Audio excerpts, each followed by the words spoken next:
ಇಲ್ಲಿರ್ತಕ್ಕಂಥ ಹೊಟ್ಟೆನ ನೀವು ತುಂಬಿಸಿದ್ರೆ ನಿಮ್ಮ ಹೊಟ್ಟೆನ ಭಗವಂತ ತುಂಬಿಸ್ತಾನೆ. ಬೇರೆಯವ್ರ ಹಸಿವಿಗೆ ಬೆಲೆ ಕೊಟ್ಟು ನಿಸ್ವಾರ್ಥವಾಗಿ ಅನ್ನದಾನ ಮಾಡ್ತಾರೋ ಅಂತವ್ರ ಮನೆಗಳಲ್ಲಿ ಶಾಶ್ವತವಾಗಿ ಅನ್ನಪೂರ್ಣೇಶ್ವರಿ ನೆಲೆಸಿರ್ತಾನೆ.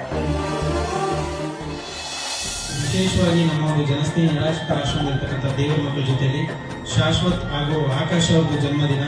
ಮೊದಲನೇದಾಗಿ ಅವರಿಗೆ ಹುಟ್ಟುಹಬ್ಬದ ಹಾರ್ದಿಕ ಶುಭಾಶಯಗಳು.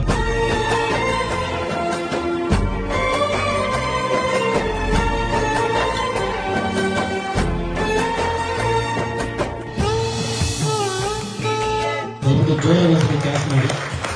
ಹಾಗೆ ಒಳ್ಳೆಯದಾಗಿ ಆಯುಷ್, ಆರೋಗ್ಯ, ಸುಖ, ಶಾಂತಿ ಎಲ್ಲವನ್ನು ಭಗವಂತ ಕರುಣಿಸಲಿ. ಶನೇಶ್ವರ ಸ್ವಾಮಿ ಒಳ್ಳೆಯದು.